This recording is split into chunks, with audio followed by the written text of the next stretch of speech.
The amber lighting of Chicago's Michigan Avenue cast long shadows across the snow-dusted sidewalks, the December wind cutting through layers of clothing like a knife. Holiday decorations twinkled from storefronts, creating a festive atmosphere. That contrasted sharply with the cold reality of those without shelter. Among the crowds of shoppers and business people hurrying home, 14-year-old Maya Johnson stood perfectly still, a small island of determination amid the flowing river of humanity. Her worn blue jacket was zipped to her chin, the sleeves slightly too short for her lanky frame. Once purple, her knit hat had faded to an indeterminate shade after countless washings in public restroom sinks. Despite the inadequacy of her clothing against the Chicago winter, Maya's dark eyes remained alert, scanning the street with the practiced efficiency of someone who had learned to identify opportunity amid indifference. "Maya, I'm cold," came a small voice beside her. Maya looked down at her 8-year-old brother Jamal, his small face partially hidden behind a frayed scarf she had found in a donation box last week. "Just a little longer," she promised, rubbing his shoulders. "Then we'll head back." Back was an abandoned building 3 blocks west, where they had created a makeshift home in what had once been an office space. They shared the building with other homeless individuals, an unspoken agreement keeping everyone to their own territories. Maya had become adept at making their corner habitable.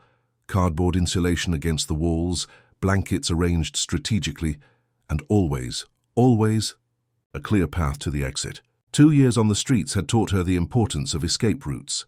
Jamal nodded, trusting his sister completely. Since their parents' car accident 2 years ago, Maya had become his entire world. The foster care system had separated them. Briefly, an experience so traumatic that Maya had made a solemn vow never to let it happen again.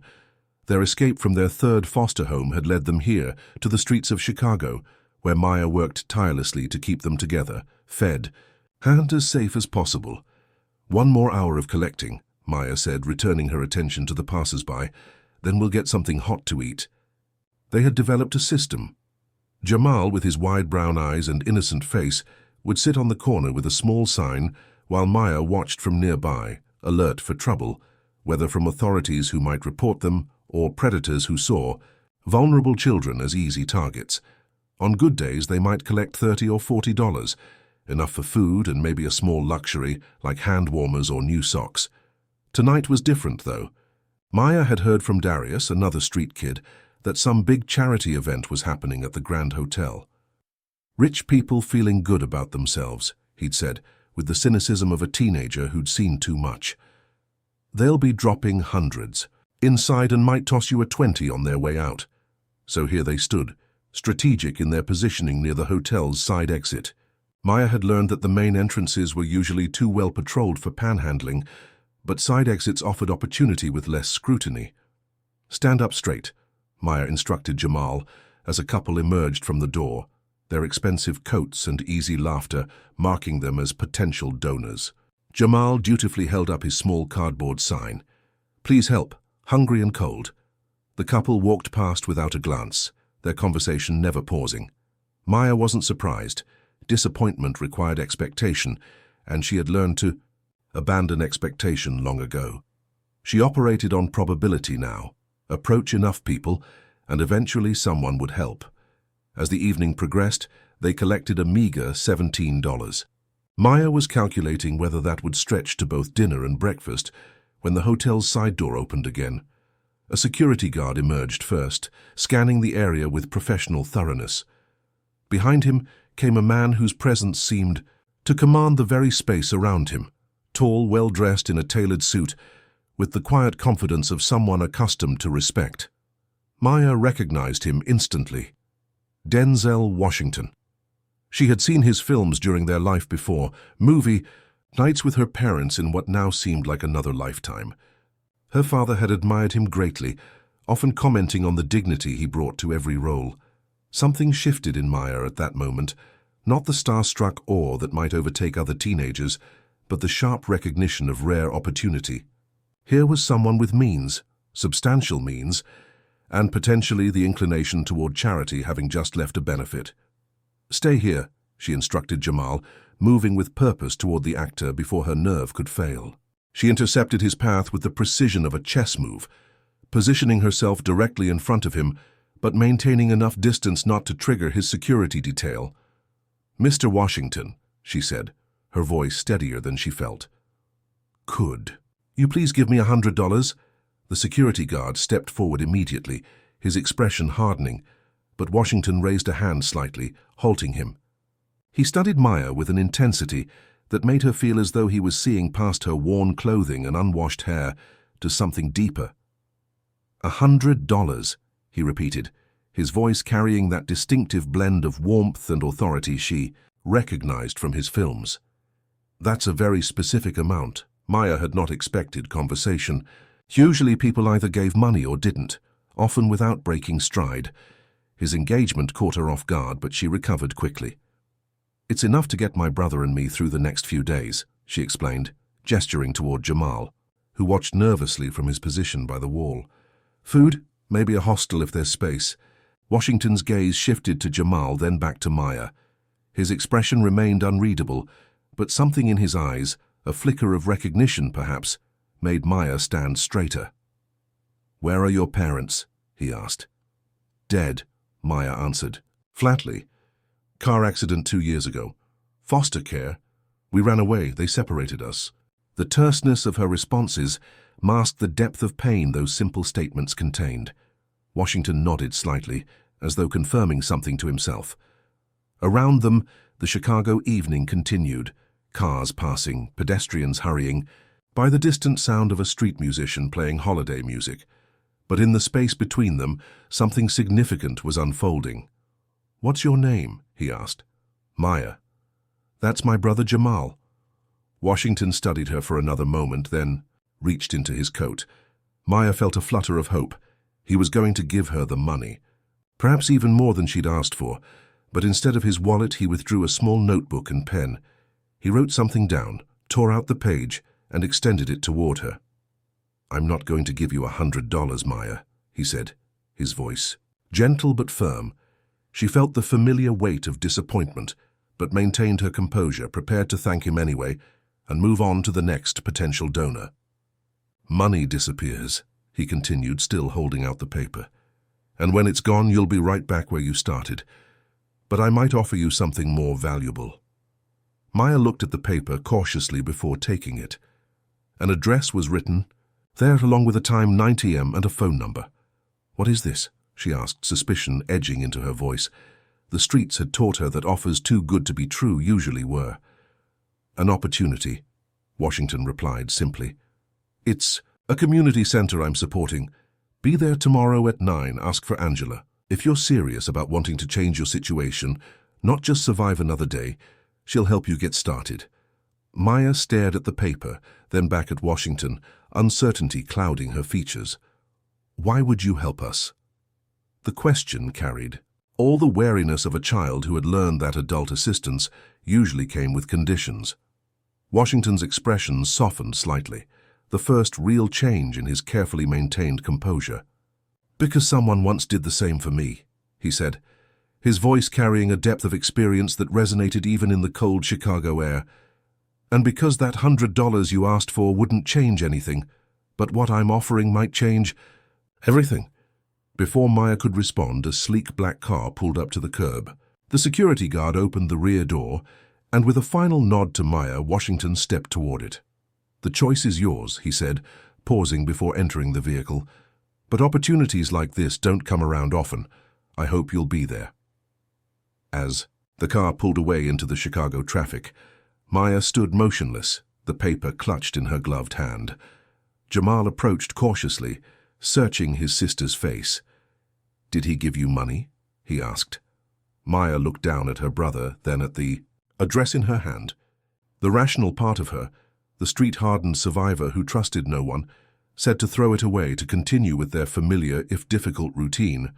But something else, something that had remained alive beneath the layers of survival and necessity, stirred at Washington's words. "No," she finally answered, carefully folding the paper and tucking it into her pocket.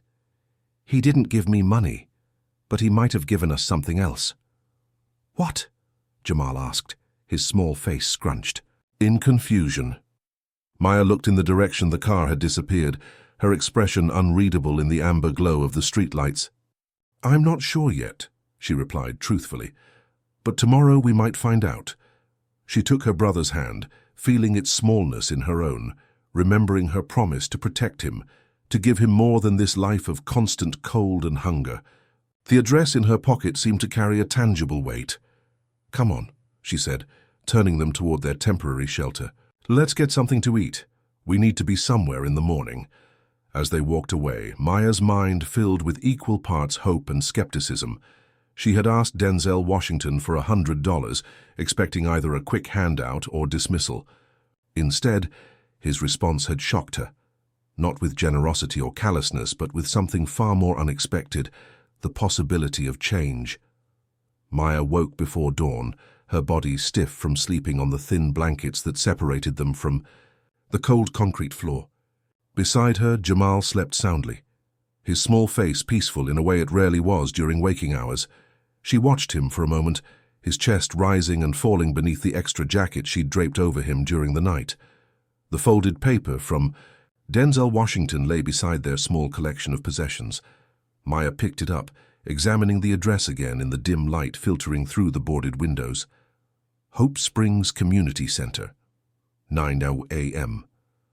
Probably a waste of time, she muttered, yet she had already decided they would go. After gently waking Jamal, she helped him prepare for the day with their limited resources. A bottle of water for washing faces, remaining snacks from yesterday, for breakfast, and careful attention to appearing as presentable as possible. On the streets, appearances mattered. Too disheveled and people avoided you. Too clean and authorities questioned where you belonged. "Are we really going to meet Denzel Washington again?" Jamal asked, excitement breaking through his morning. Grogginess? Probably not, Maya tempered his expectations. He just told us about a place. Someone named Angela will be there. But why did he want to help us? Jamal persisted. Maya paused in packing their few belongings. "I don't know," she admitted. "Maybe it makes him feel good. Maybe it's for publicity. Or maybe he's just nice," Jamal offered. Maya didn't respond. Experience had taught her to question kindness from strangers. It usually came with conditions or disappeared when inconvenient. The streets operated on transaction, not compassion. They navigated the morning bus system using 2 of their precious dollars, following the directions Maya had gotten from a convenience store clerk. As the unfamiliar neighborhood came into view, through foggy bus windows, Maya felt a tightening in her chest, part anxiety, part something she couldn't name. Hope Springs Community Center stood in stark contrast to the surrounding buildings. Recently renovated, its brick facade was clean, windows unbroken, with a small but well-maintained garden plot despite the winter season. A mural depicting diverse children playing stretched across one wall. A hand-painted sign welcomed visitors in multiple languages. Maya hesitated at the entrance, her hand tightening around Jamal's. "Maybe this was a mistake," she whispered. "But we came all this way," Jamal protested, his eyes fixed on the warm light spilling from the windows. Before she could respond, the door opened. A woman in her 50s with close-cropped silver hair and warm brown skin regarded them with curious eyes. "Can I help you?" Her voice carried both authority and gentleness. Maya straightened her shoulders. "I'm looking for Angela. Denzel Washington told me to come." Something flickered in the woman's expression. Surprise, then understanding. "I'm Angela Williams," she said, extending her hand. "Denzel called me last night. You must be Maya and Jamal." Maya nodded, not taking the offered hand. Angela didn't seem offended, simply lowering her arm and stepping aside. "Please, come in out of the cold." The center's interior was modest but welcoming. Tables and chairs arranged in conversational groupings, a small computer lab visible through an interior window, and a kitchen area where the smell of fresh coffee permeated the air. A few adults worked quietly, while a handful of children Jamal's age played in a corner stocked with books and games. "Are you hungry?" Angela asked, leading them to a small office. Before Maya could decline, Jamal nodded enthusiastically. Angela smiled and pressed a button on her desk phone, requesting breakfast for 2. Maya bristled at becoming objects of charity so quickly, but remained silent. "So," Angela said, settling behind her desk, "Denzel said you asked him for $100. Maya's defenses rose immediately. "We need to eat. I take care of my brother." Angela raised her hands slightly. "No judgment here. I'm just trying to understand what you need." "What we need is money," Maya stated flatly. "Food, better shelter, warmer clothes." "Those are immediate needs," Angela acknowledged. "But Denzel thought you might be looking for something more sustainable." A staff member arrived with plates of eggs, toast, and fruit. Jamal dug in immediately, but Maya just stared at her food. "What's the catch?" she finally asked. "Nobody gives something for nothing." Angela studied her thoughtfully. "The catch, as you put it, is commitment. We can help with those immediate needs, food, shelter assistance, education. But you have to commit to the program. That means showing up, following through, and working toward independence." "I am independent," Maya countered. Angela's expression softened. "Surviving isn't the same as living, Maya. Independence means having choices, not just making do with whatever you can get." Maya fell silent, watching Jamal happily eating his breakfast, already eyeing the play area where other children were. "Gathering. What exactly is this place?" she finally asked. "We provide services for youth and families in transition," Angela explained. "Education support, job training, housing assistance, mentorship. Denzel is one of our major supporters. He helps fund our programs and occasionally works with some of our participants directly." Maya's suspicion remained evident in her posture. "Look," Angela said, leaning forward, "I can't promise you'll see Denzel regularly. He's a busy man, but he saw something in you that made him think you could benefit from what we offer here. He doesn't know anything about me." "Sometimes people recognize potential in others from just a brief encounter," Angela replied. "He thought you were worth investing in. The question is, do you think so too?" The challenge in Angela's tone caught Maya off guard. Before she could respond, the office door opened, and there stood Denzel Washington, more casually dressed than the previous night, but carrying the same commanding presence. "You came," he said simply, a hint of approval in his voice. Maya stood instinctively, suddenly feeling the grime on her clothes and face more acutely. "We're still discussing the details," Angela informed him. "Mind if I have a word with Maya?" Denzel asked. Angela nodded, motioning for Jamal to join her. "Let's get you connected with our children's program while they talk." Alone with Denzel, Maya's defensive wall rose higher. "I didn't think you'd actually be here." "I keep my promises," he replied, taking the seat Angela had vacated. "The question is, are you ready to keep yours?" "I never made any promises," Maya countered. "Coming here was the first step," Denzel said. "That took courage." He studied her with that same penetrating gaze from the night before.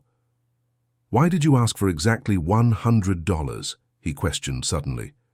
Maya hesitated, then decided honesty couldn't hurt more than their current situation. It's enough to get a motel room for 2 nights when it's too cold to stay outside. Enough to buy food for a week if we're careful. Not so much that people automatically say no. Denzel nodded, as if her answer confirmed something. Smart. Strategic. You've learned to calculate what you need and how to get it. He leaned forward slightly. Those same skills can be applied to building a future, not just surviving another day. His words struck a chord Maya hadn't expected. She'd been so focused on immediate survival that the concept of a future seemed almost foreign. I'm not offering charity, Maya, Denzel continued. I'm offering opportunity. There's a difference. And what do you get out of it? Maya challenged. A small smile touched Denzel's lips. The satisfaction of watching potential realized. Someone once did this for me, and I promised to pass it on when I could. He stood, his decision apparently made regardless of her skepticism. Angela will explain the program. If you're interested, there's a place for both you and your brother here. He moved toward the door, then turned back. That $100 would have disappeared by the end of the week. What I'm offering could last a lifetime. As the door closed behind him, Maya stood alone in the small office, the echo of his words hanging in the air. Through the window, she could see Jamal already playing with other children, laughing in a way she hadn't heard in months. For the first time in 2 years, Maya allowed herself to consider a possibility beyond mere survival. The next morning arrived, with a pale winter sun that did little to warm the abandoned building. Maya woke before dawn, her mind having churned through the night with thoughts of the community center, Angela's offer, and Denzel Washington's unexpected involvement in their lives. Beside her, Jamal slept soundly, his face more relaxed than it had been in months. Yesterday, after much deliberation, Maya had accepted Angela's initial offer. 3 meals a day at the center for both of them, participation in the children's program for Jamal, and a meeting with the housing coordinator to discuss emergency shelter options. She had made it clear this was a trial arrangement, her tone communicating that she could walk away at any moment. "Jamal," she whispered, gently shaking her brother. "Time to get up." He stirred, blinking away sleep. "Are we going back to the center today?" The eagerness in his voice made something twist inside Maya's chest. How long had it been since he'd had something to look forward to? "Yes, but remember what I told you," she cautioned. "We're just checking it out, don't get too attached." Jamal nodded dutifully, but the excitement remained in his eyes as he hurried through their morning routine. The journey across Chicago felt different today. Maya noticed landmarks she'd overlooked yesterday, mentally mapping the route for future reference. Always have an escape plan, one of the first rules she'd established after they'd fled foster care. They arrived 30 minutes early. Maya had calculated the timing deliberately, wanting to observe the center before committing to entering. They watched from across the street as staff arrived, lights came on, and early participants began filtering in, mostly adults dropping children off before work. "Can we go in now?" Jamal asked, shifting from foot to foot in the cold. Maya hesitated, then nodded. "Remember, stay where I can see you." The center felt different from yesterday, more vibrant, filled with morning energy and purpose. A young woman at the front desk greeted them with a smile of recognition. "Maya and Jamal, right? Angela said you'd be coming back." Jamal, "Ms. Tanya is expecting you in the children's area." Maya, "Angela would like you to meet with Darius in the resource room." Maya tensed. "I'm staying with my brother." The receptionist's expression remained understanding. "Of course. The children's area has an observation window. Many parents and guardians prefer to watch for a while until they're comfortable." Reluctantly, Maya followed directions to the colorful space where several children were already engaged in what appeared to be educational activities disguised as games. A warm-voiced woman welcomed Jamal, immediately connecting him with a boy about his age. Through the observation window, Maya watched her brother's initial hesitation melt into tentative engagement. Within minutes, he was participating in a math game that involved building structures with colored blocks. "He'll be okay," came a voice beside her. Maya turned to find a young man, perhaps a few years older than herself. His dark skin contrasted with a bright yellow Hope Springs staff shirt. "I'm Darius, the youth coordinator." "You're supposed to meet with me," Maya stated flatly. Darius nodded. "Angela thought you might connect better with someone closer to your age." He gestured toward a small meeting room. "We can still see Jamal from there." The room had a wall of windows overlooking both the children's area and the street outside, a detail Maya immediately appreciated. No feeling of being trapped. "So," Darius began once they were seated, "Angela tells me you're independent, resourceful, and skeptical." Maya blinked, surprised by the directness. "Those are compliments," Darius added with a slight smile. "Those traits help you survive out there. They can help you thrive in here too, if you channel them right." Something in his tone made Maya study him more carefully. "You sound like you know." Darius rolled up his sleeve, revealing a small tattoo, 3 tally marks. 3 years on the streets, ages 15 to 18. Started right here at Hope Springs when a social worker found me sleeping in the park across the street. Maya's defenses lowered slightly. "And now you work here?" "Now I work here," he agreed. "Got my GED, then an associate's degree. Starting bachelor's classes next semester." He pushed a folder across the table. "This is what we call our first steps plan. Emergency housing options, education assessment, health screening, documentation assistance. Everything's voluntary, but each service builds on the others." Maya opened the folder cautiously, scanning the materials with the careful attention she typically reserved for detecting scams or dangers. "What's the real catch?" she asked, looking up. "Nobody does all this for nothing." Darius leaned back in his chair. "The catch is that changing your life is hard work, harder than surviving day to day sometimes. You'll have to follow through. Even when it's uncomfortable, you'll have to trust people who've earned it. You'll have to believe you deserve more than just making it to tomorrow."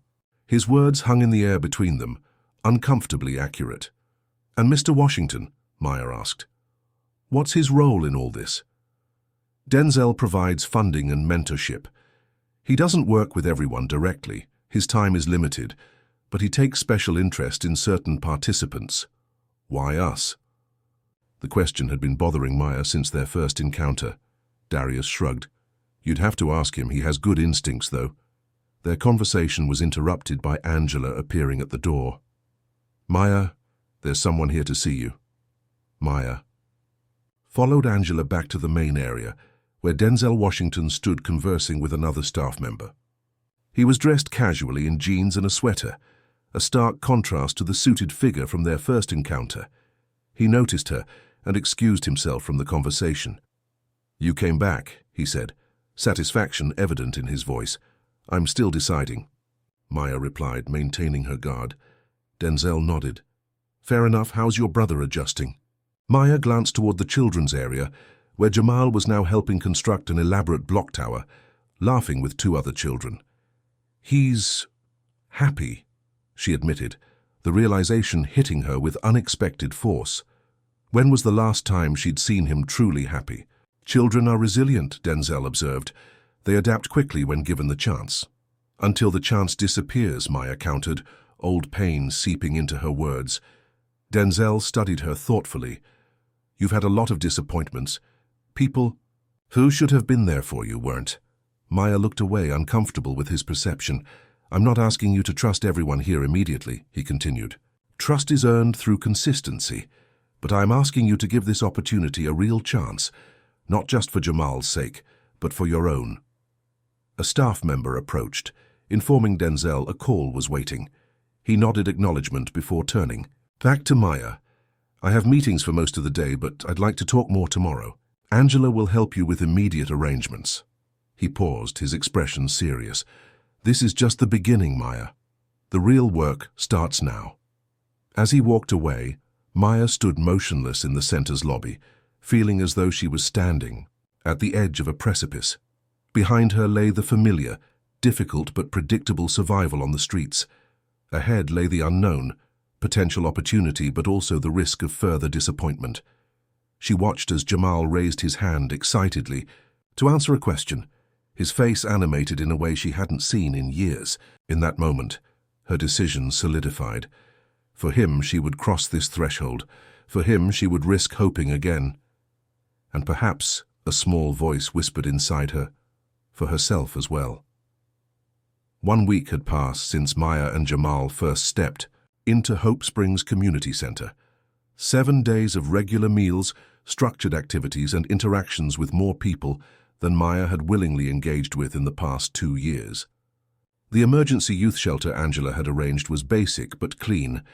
Separate beds in dormitory-style rooms, hot showers, and locked doors that provided a security Maya had almost forgotten. Morning sunlight streamed through the shelter's windows as Maya helped Jamal tie his shoes. Her brother had thrived in this new environment, making friends, participating eagerly in educational activities, and sleeping soundly through each night. Maya, however, remained vigilant, waiting for the inevitable moment when this temporary reprieve would collapse. "Remember to stay where the staff can see you," she instructed as they walked toward the center. "And if anything feels wrong, I find you right away," Jamal finished, having heard these instructions repeatedly. "I know, Maya." She squeezed his hand. "I'm just looking out for you." "Ms. Angela says you don't have to worry so much anymore," Jamal said, his innocence cutting straight to Maya's core fear. "She says we're safe now." Maya bit back her instinctive response, that adults always said things were fine until they weren't. Instead, she simply nodded. "Just be careful anyway." The center buzzed with morning activity. Jamal dashed off to join his now regular group, leaving Maya to report for her assigned task, organizing donated clothing in the resource room. She worked methodically, sorting items by size and type, her efficiency born from years of assessing. Resources quickly. You're good at this, observed Darius, entering with another box of donations. Ever thought about retail work? Inventory management? Maya shrugged. Never thought much about jobs besides survival. Darius set down the box. That changes now. Part of the program is career exploration, finding what you're good at, what you might enjoy. I'm good at keeping me and Jamal alive, Maya responded flatly. Those skills translate, Darius countered. Organization, risk assessment, resource management, those are valuable in many fields. Maya continued sorting, uncomfortable with this reframing of her survival tactics as professional skills. The morning proceeded routinely, until voices raised in argument drew Maya's attention. Through the resource room doorway, she spotted a teenage boy, perhaps 16, confronting a younger teen over a basketball. I was using it first, the younger boy protested. And now I'm using it, the older teen replied, his body language aggressive despite the trivial nature of the dispute. Maya recognized the stance immediately. Someone testing boundaries, establishing dominance in a new environment. She had seen similar confrontations countless times on the streets, had even initiated some herself when necessary for protection. Before staff could intervene, the older teen shoved the younger boy, causing him to stumble backward. Without conscious decision, Maya moved toward them. Hey, she called out, positioning herself between the boys. Back off. The older teen, whose ID badge read Kevin, sized her up with practiced appraisal. This isn't your business.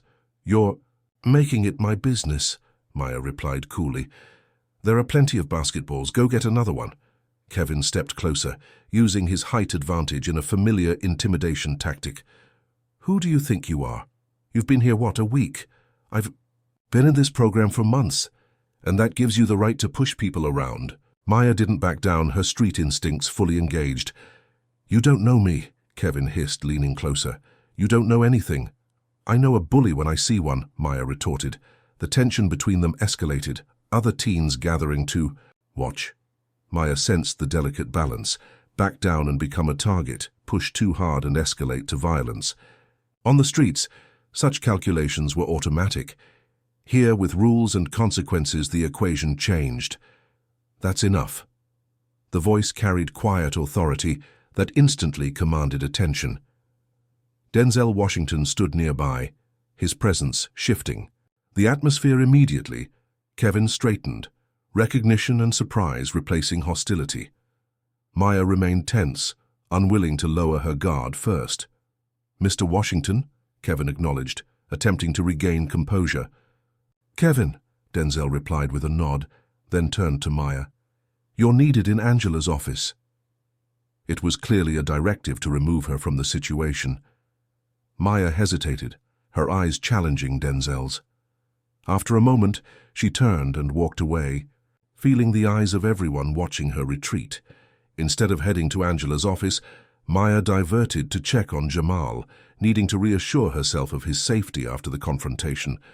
Finding him happily engaged in a science activity, she finally made her way to Angela's office where Denzel was waiting. Sit down, please, he said, his tone neutral but firm. Maya remained standing. He started it. He pushed a smaller kid. I know. I saw. Denzel gestured again to the chair. Please sit. Reluctantly, Maya complied.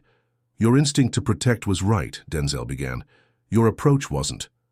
I handled it like I would have on the streets, Maya defended. But you're not on the streets anymore, Denzel countered. Different environment, different rules. So I should have let him push people around? No, you should have alerted staff.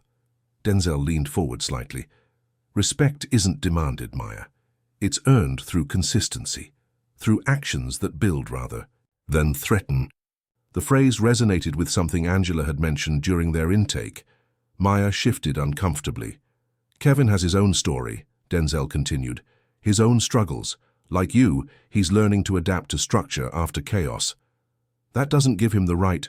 No, it doesn't, Denzel agreed. And he'll face consequences for his actions, just as we all do. Maya fell silent, absorbing this approach to conflict, so different from the immediate, often physical resolutions of street disputes. "You have good instincts," Denzel acknowledged. "Strong protective impulses. But now you need to learn new ways to channel those instincts." "Why do you care?" Maya finally asked, the question that had been nagging her since their first encounter. "You're Denzel Washington. Why spend time on some random homeless kids?" For the first time, Denzel's composed facade softened slightly. He studied her for a moment before responding. "Because I was you once," he said quietly. "Not many people know this, but when I was young, I spent time homeless, living in cars, staying with whoever would take me in, wondering where the next meal would come from." Maya stared at him, disbelief evident in her expression. "It's true," he continued. "I was lucky. I had talent, and I eventually found people who believed in me, who pushed me to see beyond immediate survival to what I could become." He stood, walking to Angela's window that overlooked the center's main area. What changed everything wasn't money or even opportunity. It was mindset. Understanding that my circumstances didn't define my worth or potential. He turned back to Maya, his expression serious. "I see that same potential in you, but potential without direction can be wasted or worse, misdirected." The office fell silent as Maya processed his words. The revelation that Denzel, successful, respected, powerful, had once experienced the same desperation she knew so intimately challenged her entire framework. "Learning to navigate conflict differently is just the beginning," Denzel said. "The real challenge is learning to see yourself differently." As Maya left Angela's office later, these words followed her. She moved through the center with new awareness, observing staff de-escalating situations, participants respecting boundaries despite disagreements, the intricate social system so different from street hierarchies. When she spotted Kevin later, shooting baskets alone, their eyes met briefly. No words were exchanged, but something passed between them. A mutual recognition of testing boundaries, of learning new rules in an unfamiliar world.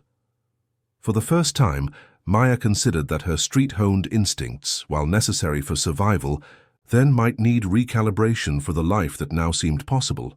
A notebook? Maya stared at the small leather-bound journal Denzel had just placed in her hands. 2 weeks had passed since the confrontation with Kevin, during which Maya had maintained a cautious distance from other participants, while focusing on Jamal's continued adjustment to their new routine. "Yes," Denzel confirmed, his expression patient as they sat in a quiet corner of the center's library. "I want you to write in it every day." Maya turned the notebook over skeptically. It wasn't particularly fancy, simple black leather with unlined pages, but it was new, unblemished by previous use. "Write what?" "One observation daily.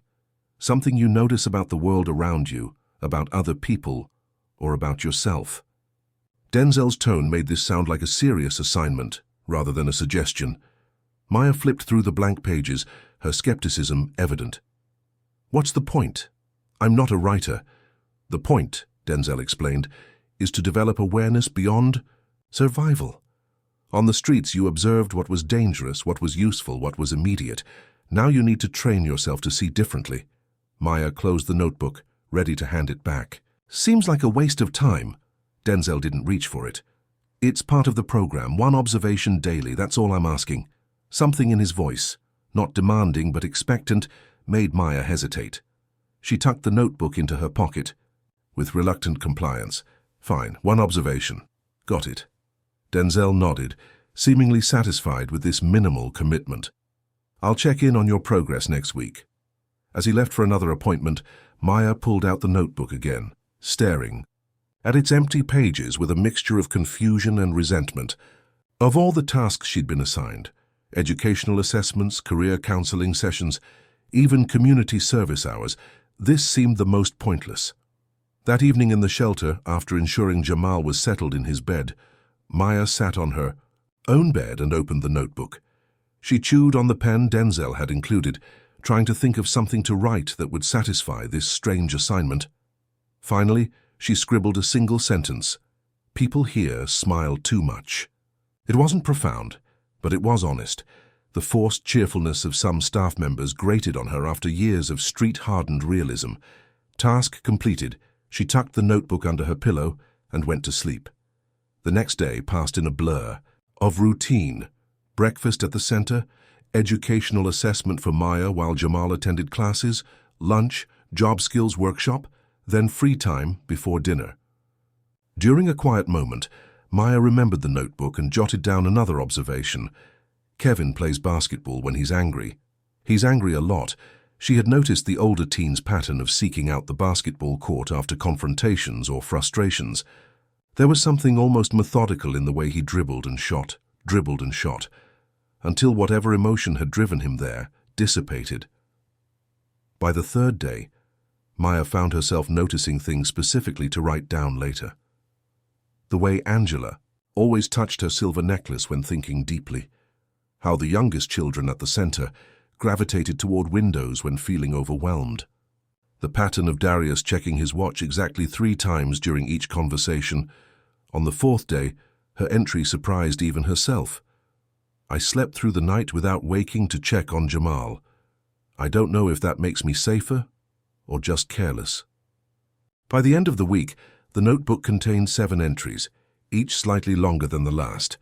Maya wasn't sure why she was taking the assignment more seriously than she'd intended, but something about the private act of observation and recording felt unexpectedly satisfying. "May I see it?" Denzel asked during their next meeting. He had returned from a 3-day trip to Los Angeles, but had specifically scheduled time with Maya upon his return. Maya hesitated, feeling strangely protective of her observations. "You didn't say you'd be reading them." Denzel nodded, acknowledging her point. "True. Would you prefer to keep them private?" His willingness to respect her boundary caught Maya off guard. Adults in her experience demanded compliance, rarely offering choice. "You can read them," she decided finally, handing over the notebook. "But they're nothing special." Denzel took his time reading each entry carefully. His expression remained neutral, but something in his eyes, a slight crinkling at the corners, suggested approval. "These are good, Maya," he said finally, returning the notebook. "You see details others miss." Maya shrugged, uncomfortable with the praise. "It's just stuff I noticed." "That's exactly the point. What we choose to notice shapes how we understand the world." He leaned forward slightly. "I'd like you to continue, but with a small addition. After your observation, add why you think it matters." Maya frowned. "Why does it matter that Kevin plays basketball when he's angry?" "You tell me," Denzel countered. She considered this, the answer forming as she spoke. "I guess it shows he has a way to deal with feelings without hurting anyone. He's found an outlet." Denzel nodded encouragingly. "And why might that be important to recognize?" "Because—" Maya hesitated, connecting dots she hadn't consciously aligned before. "Because it means he's not just angry. He's figuring out how to manage it, like we all are." A small smile touched Denzel's lips. "That's insight, Maya, the kind that builds bridges instead of walls." That evening, Maya wrote her longest entry yet, detailing an interaction she had observed between Angela and a new participant, a mother with 3 small children, who had arrived looking shell-shocked and defeated. Angela had somehow transformed the woman's demeanor through nothing more than attentive listening and practical assistance without pity. At the end, Maya added, "It matters because it showed respect can look like listening, not just talking." Angela didn't try to fix everything, just the next thing. Maybe that's how change actually happens, one next thing at a time. As days turned into weeks, the notebook became a constant companion. Maya found herself reaching for it during quiet moments, recording observations about the center's ecosystem, the patterns of behavior among both staff and participants, and increasingly, reflections on her own changing perspectives. One Tuesday afternoon, while Jamal attended an art class, Maya sat in the center's small courtyard writing about the community garden volunteers. She was so absorbed that she didn't notice Kevin approaching until he sat on the bench beside her. "What are you always writing in that thing?" he asked, their first direct interaction since the confrontation. Maya instinctively closed the notebook. "Just stuff." Kevin didn't press, instead focusing on bouncing a tennis ball against the pavement. They sat in surprisingly comfortable silence until he spoke again. "Washington gives those to people he thinks have potential," he said, nodding, toward the notebook. "Got one myself 6 months ago." Maya looked at him with new interest. "You did?" Kevin pulled a similar notebook from his backpack, its cover more worn, pages thicker with use. "Helped me see things differently, not right away, but eventually." This unexpected connection shifted something in Maya's perception of both Kevin and the notebook assignment. It wasn't just busy work or a psychological exercise. It was part of a process that others had traveled before her. "Does it get easier?" she asked, the question encompassing far more than just writing observations. Kevin seemed to understand the broader inquiry. "Not easier, different." He stood, tucking his notebook away. "The hard stuff just changes shape." As he walked away, Maya opened her notebook again and wrote, "Kevin and I are more alike than different. We're both using what we learned on the streets to navigate here, just in different ways. It matters because understanding this makes him less of a threat and more of a possible ally." She paused, then added, "Maybe that's true of more people than I've been willing to see." When she showed Denzel this entry the following day, his approving nod carried more weight than she would have expected. "You're beginning to see patterns, Maya. Connections." He tapped the notebook gently. "Keep going. The most important insights often come when we're not looking for them." "What do you mean the program is ending?" Maya's voice echoed in Angela's office, her body tense with familiar dread. 5 weeks had passed since her first encounter with Denzel Washington. 5 weeks of routine, security, and cautious adaptation to a life beyond mere survival. Angela's expression was sympathetic but firm. "Not the entire program, just the emergency youth housing grant. The funding cycle ends next week and the renewal hasn't come through yet." "So we're back on the streets," Maya stated flatly, the practiced numbness of disappointment settling over her like an old coat. "No, Maya, we're looking at alternatives." Angela shuffled through papers on her desk. "There's a transitional housing program across town that might have openings, and we're checking with partner organizations for temporary solutions." Maya interrupted. "More uncertainty, more moving around." She thought of Jamal, who had finally stopped asking every night if they would still be there tomorrow. "I understand your frustration," Angela began. "No, you don't." Maya stood abruptly. "You have a home. You know where you'll sleep next week." Without waiting for a response, Maya left the office, her mind already racing through survival calculations she'd hoped to leave behind. Shelter options, weather forecasts, safe places to store their few belongings. In the main hall, participants moved through their normal activities, unaware of the foundation crumbling beneath Maya's feet. She spotted Jamal in the education room, working intently on a writing assignment, his face peaceful with concentration. For 5 weeks, she had cautiously allowed herself to envision a future where Jamal might remain this peaceful, where education might lead to opportunity, where stability might become more than a temporary reprieve. Now that vision wavered like a mirage.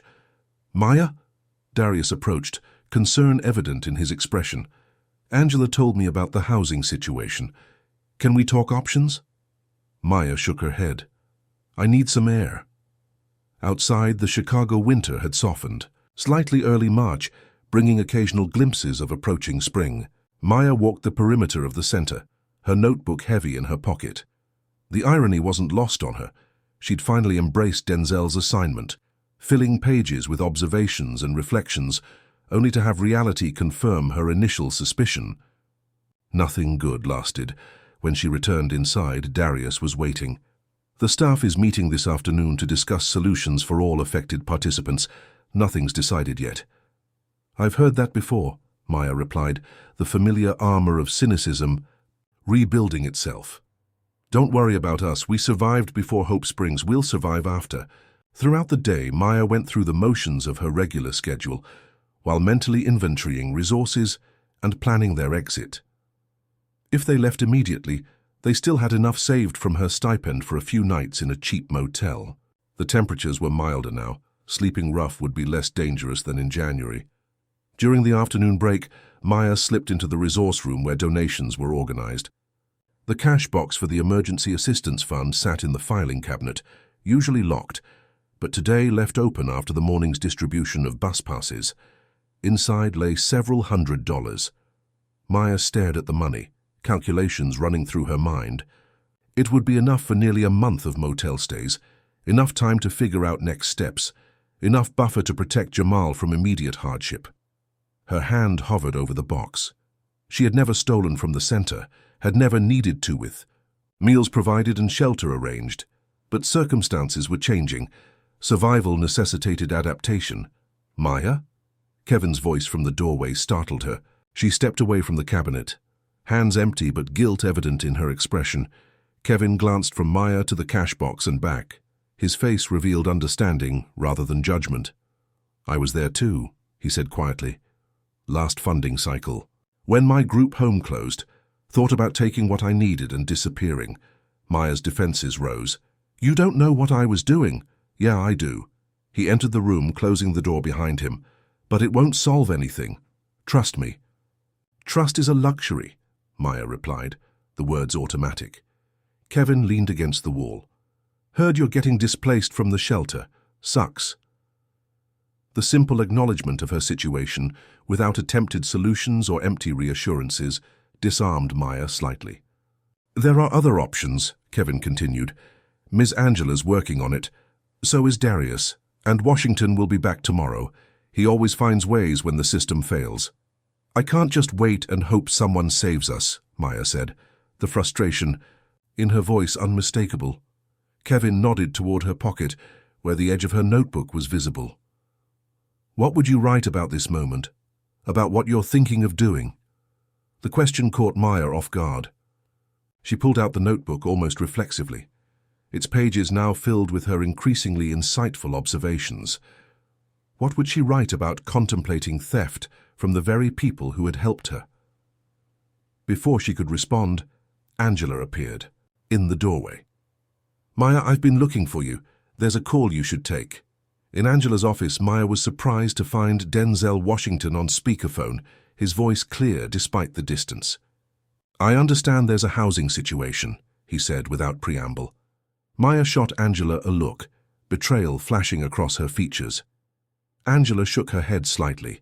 She hadn't called him with news of Maya's near theft. "The shelter funding ended," Maya confirmed, her voice carefully neutral. "We're figuring out next steps." "I'm working on a solution," Denzel replied, "but it will take a few days to arrange. Can you trust the process that long?" Maya's instinct was to refuse. Trust had been weaponized against her too many times. But the memory of Kevin's question lingered. What would she write about this moment? 3 days, she agreed finally. "After that, I need to do what's best for Jamal." "Understood," Denzel said. "I'll see you tomorrow afternoon." After the call ended, Maya returned to the main area where participants were gathering for afternoon activities. She found Jamal engrossed in a science experiment, his excitement evident as he described chemical reactions to another child. She watched him silently, conflict raging within her. The safety they'd found here had allowed Jamal to flourish, to be a child rather than a survivor. Walking away meant extinguishing that spark, returning him to a world where science experiments were replaced by vigilance, where learning gave way to enduring. That evening in the shelter, as other residents discussed the upcoming displacement, with varying degrees of anxiety, Maya wrote in her notebook, "I almost stole today. Not because I wanted to, but because fear made it seem necessary. Kevin stopped me by asking what I would write about it, the first time someone has used my own growth against me. It matters because it showed me I've changed more than I realized. The old Maya wouldn't have hesitated or felt conflicted. The new Maya did both." She paused, then added, "Denzel asked for 3 days of trust. Trust feels like jumping off a cliff and hoping someone catches you. I've jumped before and hit the ground. Every time. But Jamal deserves one more chance at being caught. So I'll jump again, knowing the landing will hurt that much more if I'm wrong." The next morning, while helping Jamal prepare for the day, Maya noticed him carefully packing his school materials. "Jamal," she said gently, "you know we might have to leave soon, right? The shelter program is ending." Her brother looked up, unexpected calm in his young face. Ms. Angela says we might move to a different place, but we'll still come to Hope Springs, and Mr. Washington always keeps his promises.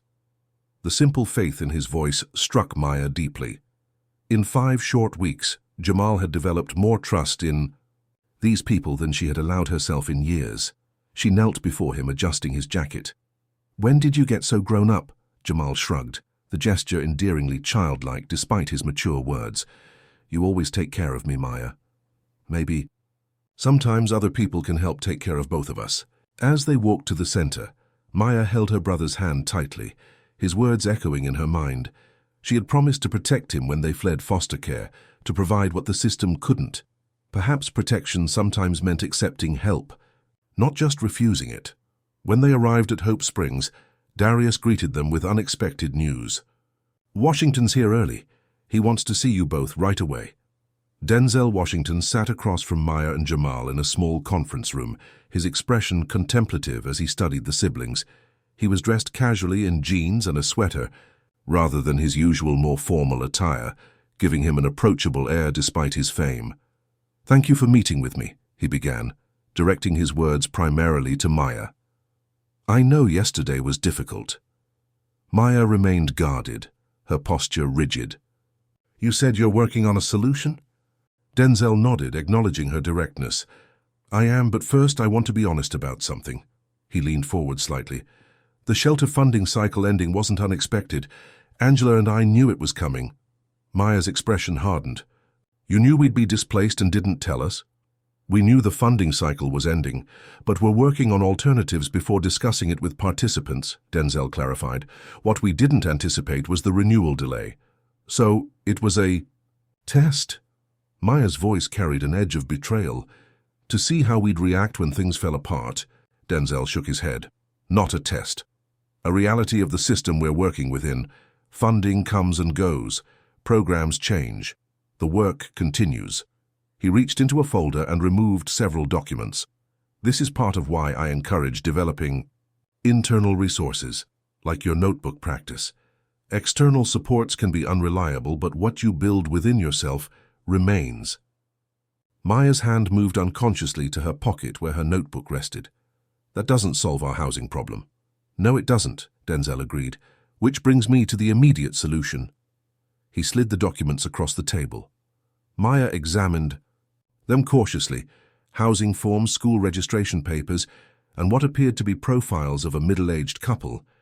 "James and Diane Carter," Denzel explained. "They're longtime supporters of Hope Springs and certified foster parents. They have a spare bedroom in their home in Hyde Park." Maya's walls immediately went up. "Foster care? No, we tried that.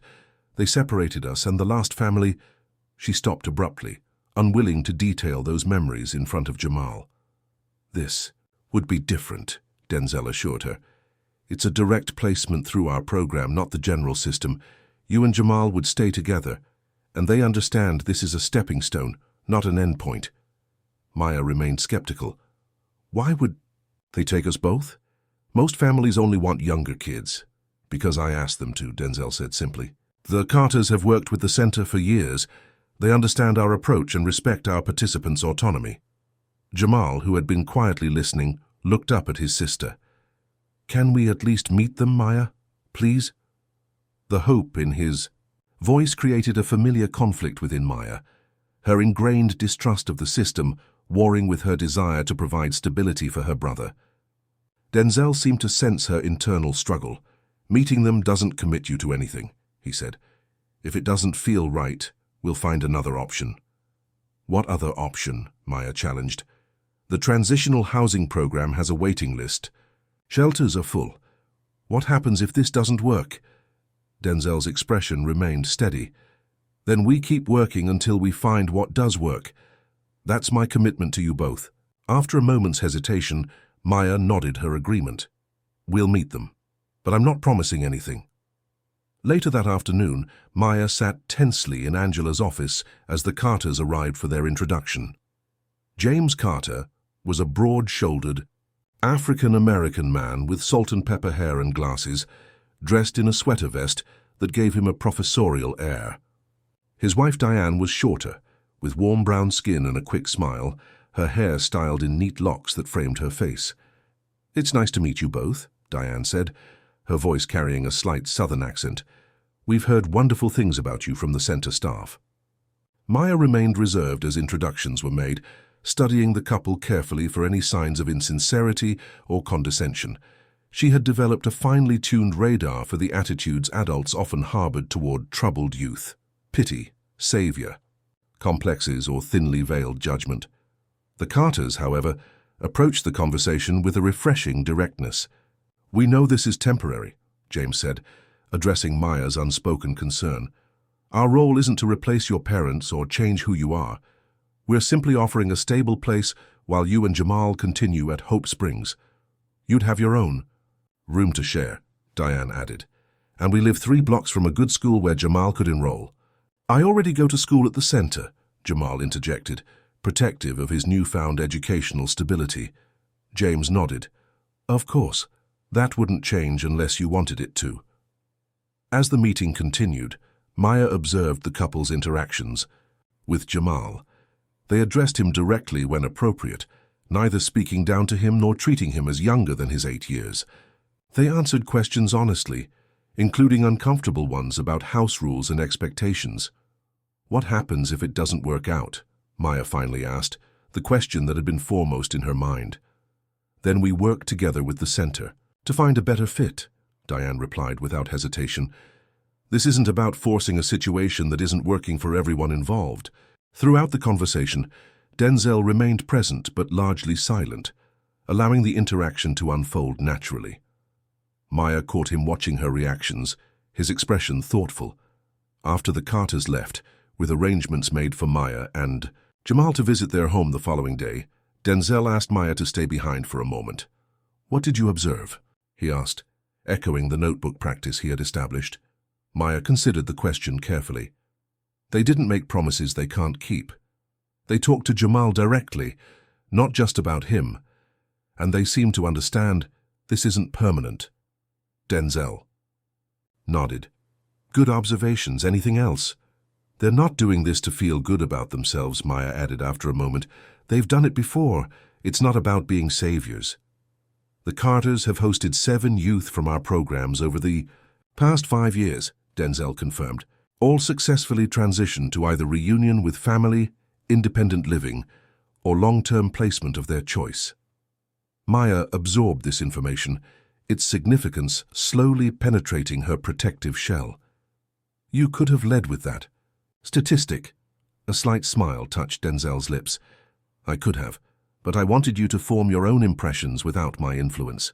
The following day, Maya and Jamal visited the Carters' modest 2-story home in Hyde Park.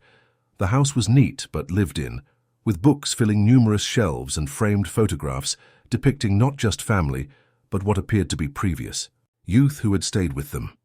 The bedroom offered to them was simple but comfortable: 2 twin beds, a desk, a dresser, and most importantly, a door they could close for privacy.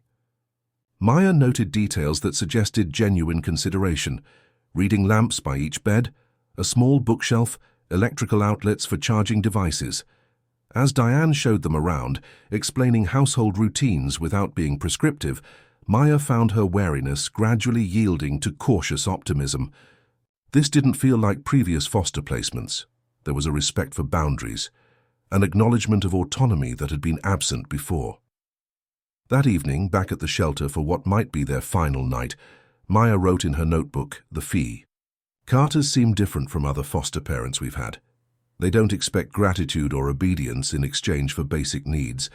They talk about their home as a shared space, not their territory we're being allowed to enter. It matters because it suggests they see us as people with agency, not problems to fix or children to save." She paused, then added, "Denzel has been consistent since we met him. He promised a solution and delivered one that addresses our needs while respecting our boundaries. It matters because consistency builds trust, and trust is something I've forgotten how to feel." Maybe it's time to remember. The next morning, as they prepared to move to the Carters, Denzel arrived at the shelter to help with the transition. As they loaded their few belongings into his car, he handed Maya an envelope. "What's this?" she asked. "The next step," he replied. "Education registration forms for you. The GED program meets 3 afternoons a week at the center. The remaining days are for the job skills program." Maya stared at the envelope. The reality of this structured future simultaneously appealing and terrifying. "You've got it all figured out, don't you?" "Not everything," Denzel said, his voice carrying a gentleness that belied his usual authority. "Just the next steps. That's all any of us can do. Identify the next right step and take it." As they drove toward the Carters' home, Maya watched the neighborhoods of Chicago pass by, each block representing a different reality, a different possibility. Beside her, Jamal gazed out his window with undisguised excitement, while in the driver's seat Denzel Washington, movie star, mentor, unexpected constant in their previously inconstant lives, navigated with practiced ease. Maya fingered the E. Education forms in her lap, allowing herself for the first time in years to consider a future measured in semesters rather than days, in achievements rather than mere survival. It wasn't trust, not completely, but it was a beginning. 2 months had passed since Maya and Jamal moved into the Carters' home. Spring had fully arrived in Chicago, trees budding along the streets, the harsh winter a fading memory. For Maya, the seasonal transition mirrored her own gradual thawing. The Carters had proven consistently respectful of boundaries while providing stability. Jamal was flourishing in both the center's educational program and the local school where he attended 2 days a week. Maya herself had settled into a routine of GED classes, job skills training, and regular meetings with Denzel when his schedule allowed. Her notebook was now filled with observations, insights, and increasingly, questions about the future she had begun to envision for herself and Jamal. "I have a proposition for you," Denzel said one afternoon as they sat in Hope Springs' small courtyard. The April sun warmed the space, making it a pleasant spot for their meeting. Maya closed her notebook, giving him her full attention. These past months had taught her that Denzel's propositions, while challenging, were never arbitrary. "The center is launching a new outreach initiative," he explained, "connecting with homeless youth who haven't found their way to our services yet." Maya nodded. She had seen the planning meetings Angela held with staff, the maps of areas where homeless youth concentrated. "I'd like you to be involved," Denzel continued, "not just as a participant but as a program assistant." Maya's surprise must have shown on her face because Denzel smiled slightly. "You have valuable perspective," he elaborated. "Experience that our well-meaning staff doesn't possess. You understand the street economy, the unwritten rules, the reasons why someone might not trust what we're offering." "You want me to help recruit homeless kids?" Maya asked skeptically. "I want you to help design an approach that might actually reach them," Denzel clarified. "The traditional outreach methods have limited success. We need fresh thinking." Maya considered this. Her initial impulse was to decline. Taking on responsibility for others felt like an unnecessary burden when her own situation remained precarious. Yet something about the proposition resonated with her. "I'll think about it," she said finally. That evening at the Carters, Maya mentioned the conversation to James as they washed dishes after dinner. She had found him the easier of the two to talk with. His quiet, thoughtful demeanor reminded her somewhat of her father before the accident. "Sounds like a significant opportunity," James noted, drying a plate with methodical care. "What's holding you back?" Maya rinsed another dish before answering. "I'm still figuring out my own path. Taking responsibility for helping others seems premature." James nodded, his expression non-judgmental. "That's fair, though sometimes helping others clarifies our own direction." Maya considered this as they finished the dishes. Later, in the room she shared with Jamal, she opened her notebook and wrote, "Denzel wants me to help with youth outreach. My first instinct was to refuse. I'm not qualified, not stable enough myself. But maybe that's precisely why he asked. I understand the wariness, the suspicion of programs promising help, because I felt it too. It matters because sometimes the most valuable perspective comes from those still close to the problem, not those who've forgotten what it felt like." The next day, Maya told Denzel she would help with the outreach initiative, with one condition. "I don't want to make promises. I won't tell kids everything will be fixed if they come to Hope Springs." Denzel nodded, approval evident in his expression. Authenticity is exactly what this project needs. False hope damages trust more than honesty ever could. Over the following weeks, Maya worked with a small team that included Darius, Angela, and 2 other center participants with backgrounds similar to her own. They mapped areas where homeless youth congregated, identified the barriers that kept them from seeking services, and developed approaches that addressed those specific concerns. Maya found herself increasingly engaged in the project, her natural strategic thinking flowing into practical solutions. She suggested creating laminated resource cards that wouldn't deteriorate in bad weather, adding information about immediate needs like shower facilities and meal programs alongside longer-term services. Most outreach focuses on the big picture, education, housing, counseling, she explained during a planning meeting.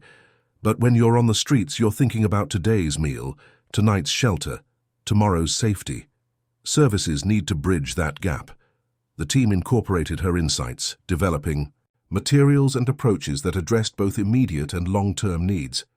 As the project developed, Maya found herself taking on increasing responsibility, coordinating aspects of the initiative that played to her organizational strengths. One afternoon, while working on the outreach materials, Maya noticed Kevin observing her from across the room. "What?" she asked when his gaze persisted. "Nothing," he replied with a slight smile. "Just remembering when you first got here. All walls and suspicion. Now look at you, planning programs, making presentations." Maya felt a flash of defensiveness, then recognized the observation for what it was. Not criticism, but acknowledgement of change.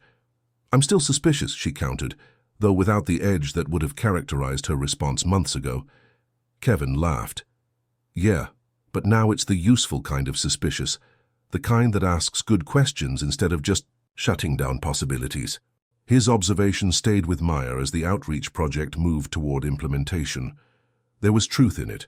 Her skepticism had evolved from a defensive reflex to a constructive analytical tool, helping identify potential pitfalls and develop contingency plans. As the launch date for the outreach initiative approached, Denzel arranged for Maya to present the program at a community fundraiser. The event would bring together Hope Springs supporters, potential donors, and community partners, an audience Maya had never imagined addressing. "You're the best person to explain why this approach will work," Denzel told her when she initially balked at the idea. "These are wealthy donors," Maya protested. "They want to hear from you, not some homeless kid." "Former homeless kid," Denzel corrected gently. "And they need to hear from you precisely because your experience is different from theirs. Authenticity resonates more than Polish ever could." Despite his confidence, Maya felt mounting anxiety as the event approached. Public speaking had never been part of her skill set. Surviving on the streets required staying unnoticed, not commanding attention. 3 days before the fundraiser, Maya found herself in a practice session with Denzel, stumbling through her presentation points, her usual composure fracturing under the pressure. "I can't do this," she said finally, dropping her notes in frustration. "I'm not like you. I don't know how to talk to crowds, especially people with money and influence." Denzel studied her for a moment before responding. "Do you remember what I told you when we first met? About what changed everything for me?" Maya nodded. "Mindset, understanding that your circumstances didn't define your worth or potential." "Exactly. Right now you're letting your past circumstances define what you believe you can do." He gathered her notes, handing them back to her. "The audience doesn't need perfection, they need conviction. Speak from what you know to be true." They worked. For another hour, focusing less on memorizing points and more on communicating the essential truth of the initiative, that effective outreach required understanding the reality of street life from the inside. By the evening before the fundraiser, Maya had developed a presentation that felt authentic rather than rehearsed. She practiced one final time for the Carters and Jamal, who provided encouraging feedback. That night in her notebook, Maya wrote, "Tomorrow I speak to people who have never experienced homelessness about what homeless youth need. I'm terrified, but also strangely certain that this matters. Not because my individual story is special, but because it represents thousands of others whose voices aren't being heard. It matters because change can only happen when those with resources understand the reality faced by those without. The next morning, as she dressed in clothes borrowed from Diane, a simple blouse and dress pants that felt foreign against her skin, Maya studied her reflection in the mirror. The girl who had asked Denzel Washington for $100 seemed like a different person, separated by more than just the passing months. Standing in the wings of the small auditorium where the fundraiser was being held, Maya felt her heart racing as Denzel introduced her to the assembled crowd. Then he turned toward her, extending his hand in welcome, his eyes conveying confidence in her abilities. Taking a deep breath, Maya stepped forward. "I used to think survival was enough," Maya began, her voice initially wavering before finding its strength. "Standing on Michigan Avenue 4 months ago, asking Denzel Washington for $100, that's all I was trying to do. Survive another day, keep my brother safe another night." The auditorium was filled with Hope Springs supporters, community partners, and potential donors. From the stage, their faces blurred into a sea of attentive expressions, their attention fixed on the formerly homeless teenager, now commanding the spotlight.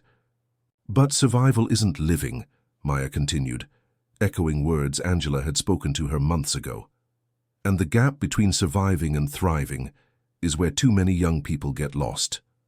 As she spoke about the outreach initiative, explaining how traditional approaches often failed to connect with street youth, Maya felt a curious sensation. The nervous tension that had knotted her stomach was transforming into something else. Purpose.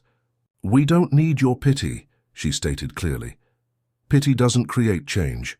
What we need is understanding, opportunity, and consistency. That's what Hope Springs offered me and my brother. That's what this outreach initiative aims to extend to others still living on the streets." From the wings, Denzel watched with evident pride. In the audience, the Carters sat beside Jamal, who beamed at his sister's transformation from reluctant participant to powerful advocate. When Maya finished her presentation, the applause was immediate and genuine. Several audience members rose to their feet, moved by her authentic perspective and practical insights. As she stepped away from the podium, Denzel met her backstage. "That," he said simply, "was truth spoken with power." The fundraiser exceeded its goals that night, with several donors specifically designating funds for the Youth Outreach Initiative. Maya found herself surrounded by people interested in her perspective, asking thoughtful questions about implementation and impact. "How does it feel?" Angela asked as the event wound down. Maya considered the question carefully. "Different," she finally replied, "using my voice instead of hiding it, being seen instead of invisible." The success of the fundraiser accelerated the outreach initiative's timeline. Within weeks, Maya found herself coordinating the first street team deployment, working alongside Darius and Kevin to connect with homeless youth in areas she once frequented herself. On a warm June afternoon, the team set out with their resource cards, snack packs, and carefully rehearsed approaches. Maya led them to spots she knew would yield results. The underpass where she and Jamal had sometimes sheltered, the public library where street kids went to escape summer heat, the back alley behind a restaurant known for giving away leftover food. At each location, Maya approached the youth first, her body language and vocabulary immediately distinguishing her from typical outreach workers. "I'm not here to save you or tell you how to live," she told a group of teenagers huddled near the library's exterior air conditioning unit. "I was where you are 4 months ago. Hope Springs helped me and my brother without all the usual BS. Here's what they offer. Take it or don't, your choice." This straightforward approach yielded results. By day's end, 5 youth had agreed to visit the center. 2 had accepted emergency shelter referrals, and dozens more had taken resource cards with Maya's name as a contact. "That was something else," Darius commented as they debriefed. "They actually listened to you." "Because she didn't come at them with authority or pity," Kevin observed. "She came with respect." Maya reflected on this as they returned to the center. She had approached these youth differently than she would have before her time at Hope Springs, not with suspicion or competition for limited resources, but with recognition of shared experience and genuine desire to create pathways forward. The following weeks brought increased responsibility as the outreach initiative gained momentum.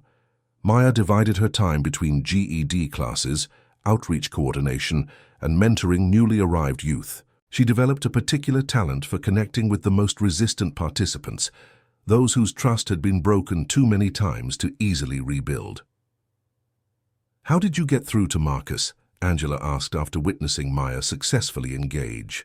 A particularly hostile 15-year-old who had rebuffed all previous outreach attempts. Maya shrugged. "I told him I still keep emergency cash and know all the safe sleeping spots, even though I have a place now. He needed to know I haven't forgotten what it's like, that I'm not judging him for doing what he needs to survive." This honest approach became Maya's trademark. When Denzel visited the center between his professional commitments, he often observed her interactions, occasionally offering guidance but increasingly stepping back to let her natural leadership emerge. During one such visit in late July, he found Maya in the resource room, developing a new training module for staff based on feedback from street youth. "Your first paycheck," he said, handing her an envelope. Maya stared at it in surprise. She had been receiving a small stipend for her program participation, but this was different. Compensation for her role in designing and implementing the outreach initiative. "You've earned it," Denzel added, noting her expression. "Your work has tangibly improved our outcomes. That deserves recognition." Maya opened the envelope slowly, the amount larger than she had anticipated. Her immediate thought was what this would mean for Jamal: new clothes for the upcoming school year, perhaps a bicycle like his friends at school had. "Thank you," she said quietly, the words carrying weight beyond the paycheck. Denzel nodded, understanding the broader gratitude. "There's something else we should discuss. The fall semester registration deadline for City College is approaching. Angela and I believe you could start classes while finishing your GED." Maya looked up sharply. "College? I haven't even completed high school." "There are concurrent enrollment options," Denzel explained. "Your assessment scores qualify you. You could begin with 2 courses this fall." The suggestion hung in the air between them, representing a future Maya had never imagined for herself. Higher education had seemed an unreachable dream, even before homelessness, something for other people from different circumstances. "I can't," she began automatically, then stopped herself, remembering her own words to the youth she now counseled about limiting beliefs and self-determined boundaries. "I mean, I'll think about it," she amended. That evening, Maya sat on the Carter's back porch, her notebook open beside her as she contemplated this new possibility. Jamal played in the yard with neighborhood friends, his laughter a reminder of how profoundly their lives had changed. She had filled this notebook and started another, their pages chronicling her journey from survival to something approaching thriving. Leafing through the earliest entries, Maya barely recognized the person who had written them. So guarded, so focused on immediate threats, so unwilling to consider possibilities beyond the next day. James Carter stepped onto the porch, offering a glass of lemonade as he sat beside her. "Penny for your thoughts?" he asked, his quiet presence having become a comfort over these months. "Denzel thinks I should consider college," she replied, still testing how the words felt. James nodded thoughtfully. "What do you think?" "4 months ago I asked for $100 to survive another day," Maya said. "Now I'm contemplating college applications. It doesn't seem real." "Transformation rarely does," James observed. "It's often only visible in retrospect." Maya considered this, thinking of the incremental changes that had accumulated. Trust built slowly, skills developed gradually, perspective shifted through daily observations and reflections. "Why did you and Diane agree to take us in?" she asked, suddenly. "You must have known how difficult I would be." James smiled slightly. "We recognized something in you, not just resistance, but resilience. Not just suspicion, but intelligence. The same qualities Denzel saw that first night." Maya watched Jamal chase a soccer ball across the lawn, his movements carefree in a way they hadn't been for years. "I'm going to apply," she decided, "for the fall semester." James nodded, approval evident in his expression. "Good. Transformation isn't a destination, Maya. It's a continuous journey. This is just the next step." 3 years had passed since That cold Chicago evening when Maya had approached Denzel Washington asking for $100. The memory remained vivid, though it now felt like watching a movie of someone else's life, recognizable but distant, a chapter concluded rather than a defining reality. At 19, Maya had grown into a young woman whose quiet confidence and perceptive gaze commanded respect without demanding it. She divided her time between college courses at the University of Illinois, Chicago, where she was pursuing a degree in social work, and her position as Youth Outreach Coordinator at Hope Springs Community Center. The center itself had expanded, now occupying an additional building next door to the original location. The Youth Outreach Initiative Maya had helped launch had grown into a nationally recognized program, with representatives from other cities visiting to study its methods and results. On this particular autumn morning, Maya stood in the renovated intake area, reviewing the day's schedule on her tablet. The space hummed with purposeful activity, staff preparing for the day, early participants arriving for breakfast, volunteers organizing donated supplies. "Hey, superstar," Kevin greeted, her now a full-time staff member himself, after completing his bachelor's degree the previous spring. "Ready for the site visit today?" Maya nodded, tucking a strand of hair behind her ear. "Just finalizing the presentation materials. How's the new apartment working out?" "Still getting used to having my own space," Kevin admitted with a grin. After years of shared housing, the quiet is almost unnerving. Their easy conversation reflected the journey they'd shared, from wariness to alliance to friendship, built on mutual respect and shared purpose. Kevin had become one of Maya's most trusted colleagues, his street-forged resilience complementing her strategic thinking. The morning progressed with practiced efficiency until Angela appeared at Maya's office door, her silver hair now fully white, but her energy undiminished by the passing years. "You have a visitor," she said, her expression suggesting this was no ordinary meeting. Maya followed Angela to the reception area where a young girl stood clutching a worn backpack. She couldn't have been more than 14, with wary eyes that darted around the space, assessing exits and potential threats with the hypervigilance Maya instantly recognized. "This is Zoe," Angela explained. "She was asking about our emergency services, but I thought you might want to speak with her directly." Maya nodded understanding. "Hi, Zoe. Would you like to talk somewhere less busy?" The girl shrugged with practiced indifference, but followed Maya to a small meeting room designed specifically for initial contacts, comfortable but not oppressively formal, with clear sightlines to exits and no barriers between chairs. "Are you run this place?" Zoe asked, skepticism evident in her tone. "I coordinate some of our programs," Maya replied. "But no, I don't run the center." "You look too young," Zoe observed. "I was younger than you when I first came here," Maya said, not as a challenge but as a simple statement of fact. "Homeless, taking care of my little brother, convinced no one could actually help us." Something flickered in Zoe's expression, not quite trust, but perhaps recognition. "What do you need today?" Maya asked directly, avoiding the bureaucratic language that often created barriers. Zoe studied her for a moment before answering. Money, a place to stay, food. The echo of her own request to Denzel years ago wasn't lost on Maya.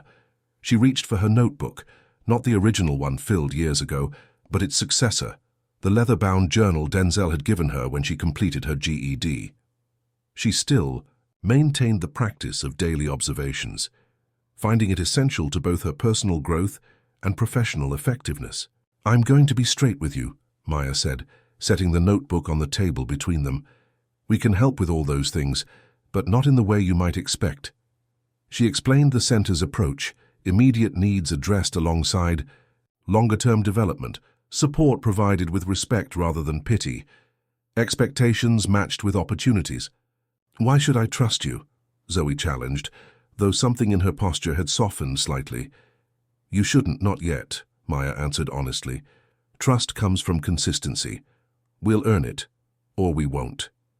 The directness of this response seemed to catch Zoe off guard. Most adults in authority positions demanded trust up front, treating skepticism as defiance rather than self-protection.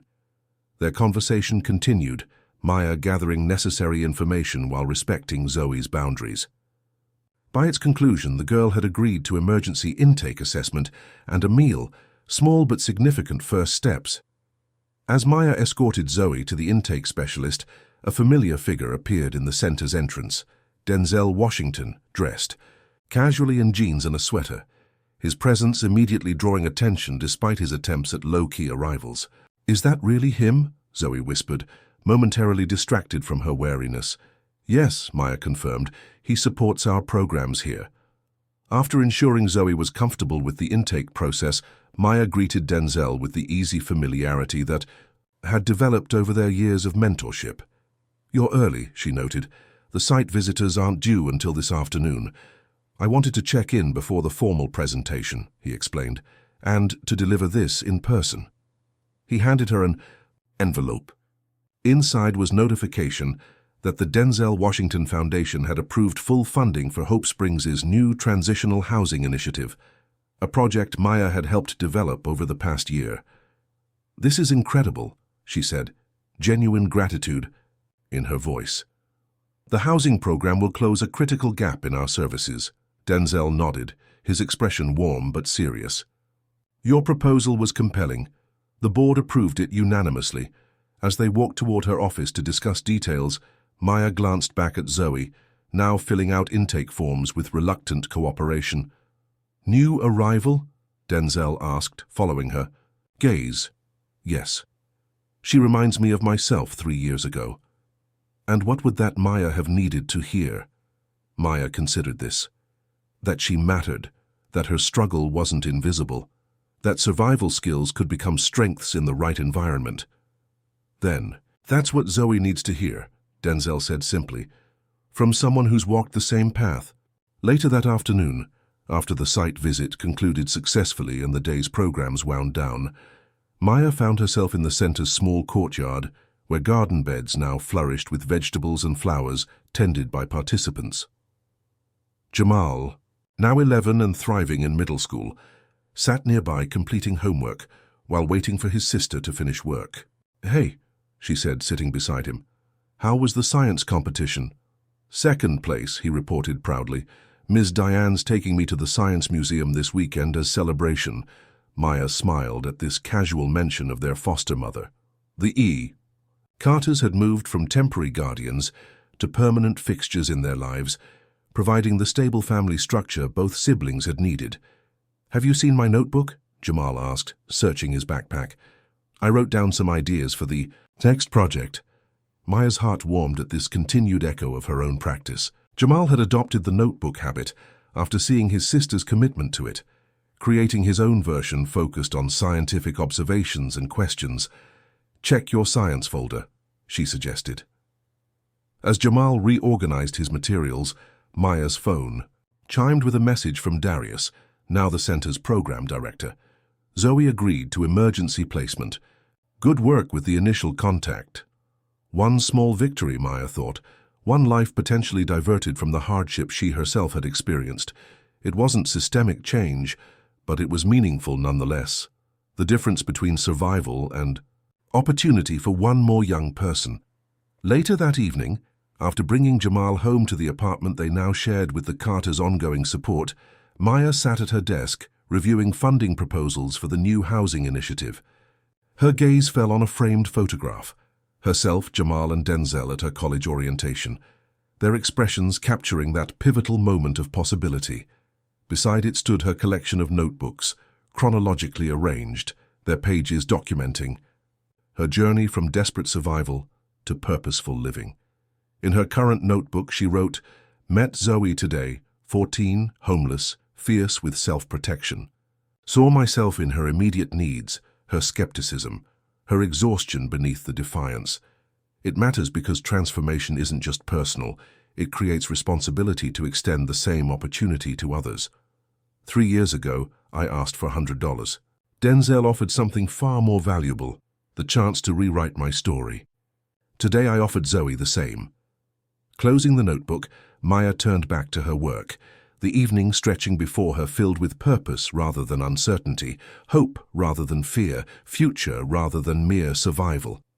In the living room, she could hear Jamal laughing with James over a board game, the sound of family, created rather than born into, but family nonetheless, filling the space that had once seemed impossible to imagine. What would have happened if I'd just given you that $100? Denzel had asked her once, months into their mentorship. Her answer then remained true now. I would have survived another day, maybe another week, but I wouldn't have learned how to live. And that, ultimately, had made all the difference.